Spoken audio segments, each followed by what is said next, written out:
तो दोस्तों आज के इस वीडियो में हम बात करने वाले हैं जो मोस्ट अवेटेड अभी चल रहा है क्लैट की काउंसलिंग। क्लैट की काउंसलिंग कैसे क्या होती है सारी की सारी जानकारी हम इस वीडियो में आज आपको प्रोवाइड करने वाले हैं। तो आपको वीडियो आगे तक देखना है ताकि सारी की सारी प्रोसेस जो क्लैट की काउंसलिंग से रिलेटेड है वो आपको पता चल जाए। क्या चीजें हैं, क्या फीस लगती है, क्या डॉक्यूमेंट्स लगते हैं, क्या पैसे वापस होते हैं कि नहीं, रिफंड पॉलिसी है कि नहीं है, ये सारी चीजों को हम यहाँ डिटेल में डिस्कस करने वाले हैं। तो आखिर तक वीडियो देखना और दोस्तों को शेयर जरूर कर देना है ताकि उनका भी भला हो जाए, और चैनल सब्सक्राइब कर लेना है ताकि लॉ से रिलेटेड हर जानकारी सबसे पहले मिले इसी चैनल पर आपको। तो भैया चलो कैसे क्या कंडक्ट हो रही है, क्या ये इवेंट की डेट्स आप देख लो, आपको पता ही होगा कि भाई एग्जाम डेट जो थी अभी लास्ट ईयर वाला जो क्लैट 2023 हुआ था उसके भैया दिसंबर 18 2022 को एग्जाम हुआ था, जिसका रिजल्ट आ गया था लास्ट वीक में दिसंबर के। उसके बाद भैया यहां पे इनवाइट लिस्ट जो है वो रिलीज करी गई थी क्लैट के लिए, वो दिसंबर 28 तारीख को करी गई थी, और यहां काउंसलिंग की कमेंसमेंट की बात करी गई थी 28 दिसंबर को, और अभी जनवरी में जो है वो प्रक्रिया चालू हो चुकी है काउंसलिंग की। तो काउंसलिंग के 5 राउंड होते हैं टोटल क्लैट से रिलेटेड। कितने होते हैं? 5 राउंड होते हैं। तो परेशान बिल्कुल नहीं होना, first round, second, third, fourth and fifth round तक चलेगा सारा का सारा क्लैट का यहां पे काउंसलिंग। तो भैया रजिस्ट्रेशन के लिए आपको क्या करना होता है? सबसे पहले जाना होता है ऑफिशियल वेबसाइट क्लैट कंसोर्टियम की, और जहां से क्लैट का सारा काम होता है। उस पर जाने के बाद आपको अपनी रजिस्टर्ड आईडी से, जो कि मोबाइल नंबर होगा, हाँ जी, और उसका पासवर्ड होगा, उससे जाके क्या करना है? लॉगिन करना होता है। लॉगिन करने के बाद आपको काउंसलिंग फॉर्म मिल जाएगा उसी पे आपके पोर्टल पे।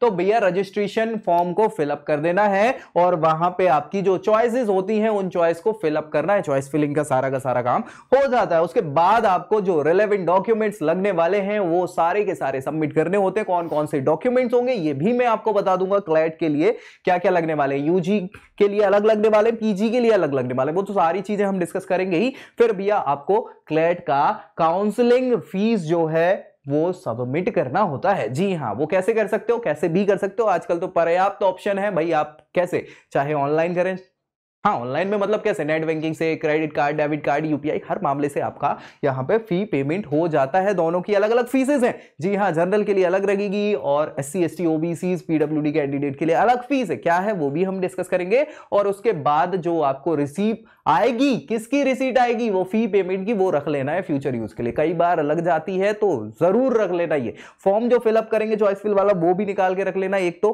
पीडीएफ भी रख लेना और एक निकाल के भी रख लेना, ताकि सारी चीजें आपको समझ में आती जाए। फीसेस देख लो भैया, ये है जनरल कैटेगरी के लिए जो फीस है वो भैया 30,000 कितनी, 30,000 रुपया मात्र।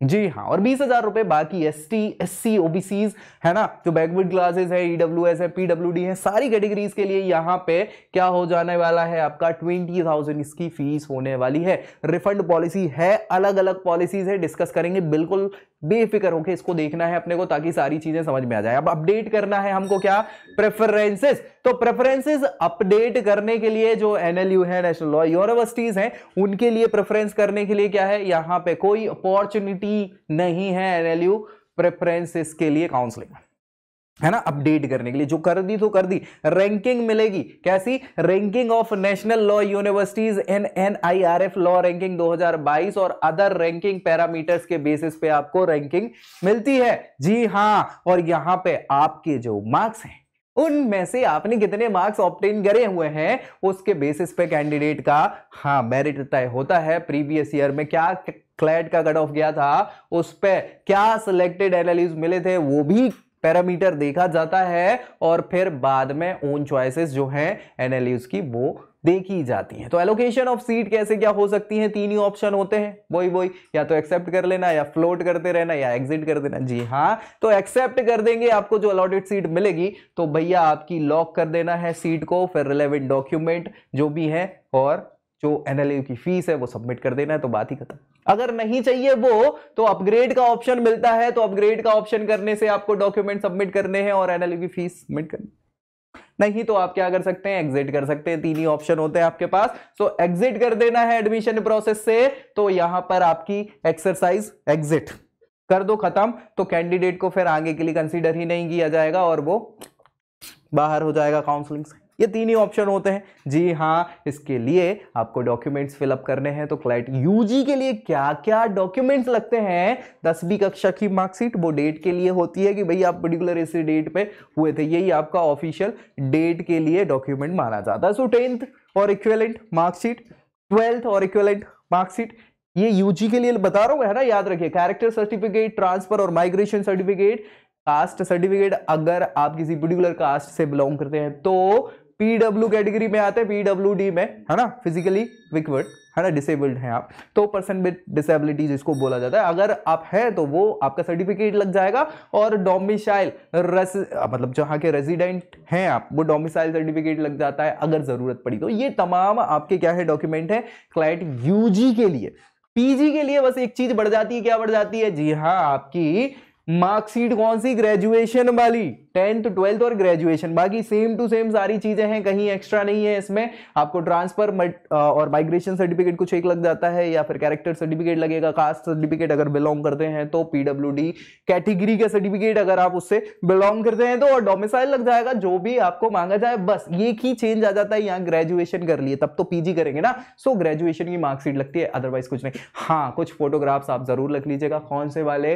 पासपोर्ट साइज फोटोग्राफ, वो भी लग जाते हैं, याद रखिएगा।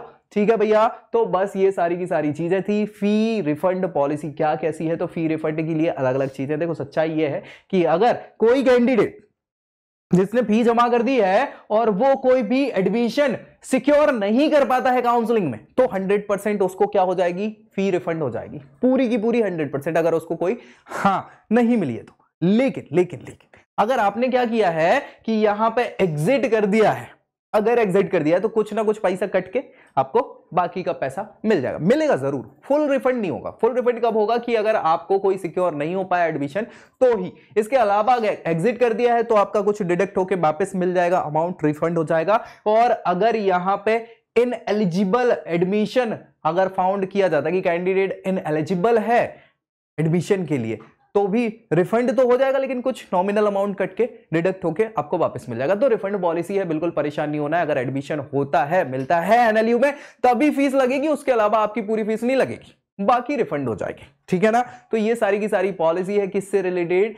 क्लैट की काउंसलिंग से रिलेटेड। अब अगर कोई डाउट बचता है और अगर आप चाहते हैं कि आपकी प्रोफाइल पे कॉलेज कौन सा आपके लिए बेस्ट है वो जानना है, तो नीचे प्रोफाइल एनालिसिस फॉर्म है डिस्क्रिप्शन में, उसको फिलअप करिए और हम आपको रीच आउट करेंगे, आपको बताएंगे कि कौन सा कॉलेज आपके लिए होगा बेस्ट आपकी प्रोफाइल के आधार पर। तो ये आज की वीडियो रही, तमाम पूरी जानकारी हो गई किसकी? क्लैट की काउंसलिंग से रिलेटेड। अब कुछ बचा है तो जरूर पूछिए कमेंट में, और इसके अलावा दोस्तों को शेयर करना है, इसको बिल्कुल नहीं भूलना है। चैनल सब्सक्राइब कर लेना है ताकि सारी जानकारी लौकी आपको सबसे पहले यही इसी चैनल पर मिल पाए। तो मिलेंगे अगले वीडियो में अगली जानकारी के साथ, तब तक के लिए जय Hind. I hope you like this video. For more such videos, keep watching our channel and do not forget to like, share and subscribe.